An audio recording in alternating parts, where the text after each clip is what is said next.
पाकिस्तान में मौजूद एक ऐसा दरबार जहां पर जिन लोगों की शादी नहीं हो रही वो आकर उस दरबार पर माला चढ़ाएं और कुछ ही दिन बाद उनकी शादी हो जाती है। इस बात में कितनी हकीकत है और ये दरबार कहां पर है, जानिए इस वीडियो में।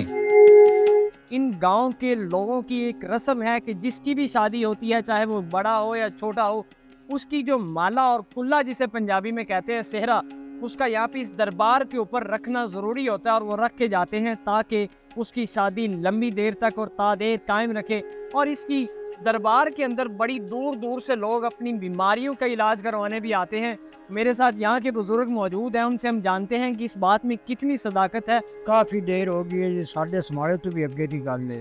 इतने लौरू भी आते हैं, फैसलाबाद भी आते हैं, साहिवाल भी आते हैं, पारू शेखुपुर आते हैं, कसूर भी आते हैं, बड़ी काफ़ी दूर दूर बंदे। मैनू ये दसो कि रस्म किस पर हुए रखी गई है कि माला रखना जरूरी है? हाँ, माला रखना जरूरी है, कुल्ला रखना जरूरी है।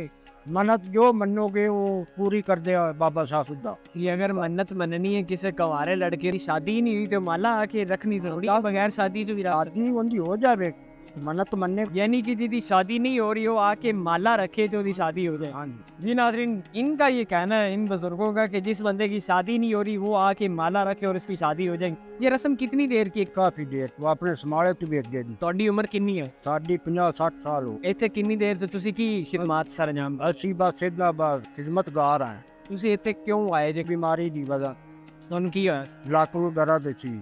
ਅੱਛਾ, ਅਸੀਂ ਇਹਦੇ ਨੌ ਰਾਤਾਂ ਕੱਟਿਆ ਸੀ ਤੇ ਅਸੀਂ ਬਿਲਕੁਲ ਸਹੀ ਹੈ। ਕਿਹਾ ਜਾਂਦਾ ਹੈ ਕਿ 9 ਰਾਤਾਂ ਕੱਟਣੀਆਂ ਜ਼ਰੂਰੀ ਨੇ। 9 ਰਾਤਾਂ ਦਾ ਕੀ ਸੀ? 9 ਰਾਤਾਂ ਵਾਲੀ ਇਹ ਵੀ ਜੇ ਮੰਨਤ ਮੰਨ ਜਾਵੇ ਬੰਦਾ ਉਹ ਆਪਦੀ ਪੂਰੀ ਕਰ ਦਿੰਦਾ ਅੱਛਾ ਵੀ 9 ਰਾਤਾਂ ਆ ਕੇ ਮੈਂ ਕੱਟਾਂਗਾ ਮੈਂ ਸਹੀ ਹੋ ਜਾਵਾਂਗਾ। ਅੱਛਾ, ਤੇ ਮੈਂ ਸਹੀ ਹੋ ਗਿਆ, ਮੈਂ 9 ਰਾਤਾਂ ਕੱਟ ਦਿੱਤੀ। ਤੇ ਤੁਸੀਂ ਹਾਲੇ ਵੀ ਇੱਥੇ ਖਿਦਮਤ ਕਿਉਂ ਰਹੇ? ਖਿਦਮਤ ਹੁਣ ਅਸੀਂ ਉਹਦੇ ਤਾਬੇਦਾਰ। ਅੱਛਾ, ਹਾਂ। ਕਿੰਨੀ ਦੂਰੋਂ ਦੂਰੋਂ ਲੋਕ ਆਉਂਦੇ ਨੇ? ਬੜੇ ਬੜੇ ਦੂਰੋਂ ਆਉਂਦੇ ਨੇ, ਫੈਸਲਾਬਾਦ ਤੋਂ, ਲਾਹੌਰੋਂ, ਗੋਪਾਲਪੁਰੋਂ। ਮੈਨੂੰ ਇਹ ਦੱਸੋ ਇਹਨਾਂ ਦਾ ਸਾਲਾਨਾ ਉਰਸ ਕਦੋਂ ਹੁੰਦਾ? ਇਹਦਾ ਹਾਰ ਦੀ 22 ਅੱਛਾ 5-6 ਤਰੀਕ ਅੰਗਰੇਜ਼ੀ ਦੀ। ਅੱਛਾ ਬਜ਼ੁਰਗੋ, ਤੁਸੀਂ ਮੈਨੂੰ ਇਹ ਦੱਸੋ ਕਿ ਇੱਥੇ ਕੁੱਲੇ ਵੀ ਰੱਖ ਕੇ ਜਾਂਦੇ ਨੇ, ਮਾਲੇ ਵੀ ਰੱਖ ਕੇ ਜਾਂਦੇ ਨੇ ਲੋਕ, ਠੀਕ ਹੈ? ਕਿੰਨੀ ਦੇਰ ਵਿੱਚ ਉਹਦੀ ਮੰਨਤ ਪੂਰੀ? ਮਨ ਜਲਦੀ ਪੂਰੀ ਹੋ ਜਾਂਦੀ 8-10 ਦਿਨਾਂ 'ਚ। ਉਹਦੀ ਜਿਹੜੀ ਵੀ ਖੁਆਇਸ਼ ਜਿਸ ਤਰ੍ਹਾਂ ਦੀ ਹੈ ਸਾਰੀ ਉਹ ਪੂਰੀ ਹੋ ਜਾਂਦੀ। ਇੱਥੇ ਔਰਤਾਂ ਦੀ ਰਹਿائش ਅਲੱਗ ਹੈ ਤੇ ਬੰਦਿਆਂ ਦੀ ਰਹਿائش ਅਲੱਗ ਹੈ? ਅਲੱਗ ਹੈ। ਅੱਛਾ, ਅਲੱਗ ਅਲੱਗ ਹੈ। ਹਾਂਜੀ ਅਲੱਗ। ਇੱਥੇ ਇਹ ਦੱਸੋ ਕਿ ਖਾਣਾ ਇੱਥੇ ਕੌਣ ਬਣਾਉਂਦਾ ਤੇ ਲੰਗਰ ਕੌਣ ਦੇ? ਖਾਣਾ ਖੁਦ ਬਣਾਉਣਾ। ਆਪਣਾ ਆਪਣਾ ਲੋਕ ਨਾਲ ਲੈ ਕੇ? ਹਾਂਜੀ। ਮੈਨੂੰ ਇਹ ਦੱਸੋ ਕਿ ਇੱਥੇ ਹਰ ਤਰ੍ਹਾਂ ਦੀ ਖੁਆਇਸ਼ पूरी ਹੁੰਦੀ ਤੇ लंगर नहीं ਇੱਥੇ मिलता? लंगर नहीं, अपना पका ले। जिसकी शादी नहीं हो रही वो आके सेहरा खरीदे बाजार से या कुल्ला जिसे कहते हैं सर की टोपी, वो यहाँ पे रखे और कुछ ही दिनों बाद उसकी शादी हो जाएगी। ये इस गांव का कल्चर है और इस गांव के अंदर रसूमात हैं। हमारे चैनल का और हमारा ये मकसद ये होता है कि आप लोगों को मुख्तलिफ इलाका जात की कल्चर्स और स्टोरीज और कहानियाँ बताना।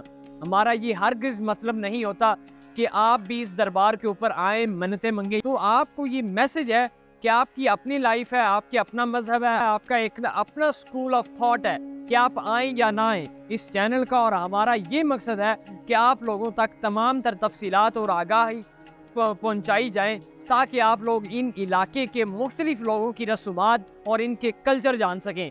यहाँ के लोगों में ये है कि यहाँ पे मन्नत मांगे, आप 9 रातें यहाँ पे गुजारे और आपकी ख्वाहिशात और आपकी मन्नतें पूरी हो जाती हैं। और यहाँ के जितने भी नौजवान हैं वो यहाँ पे आते हैं और ये चीज़ें करते हैं।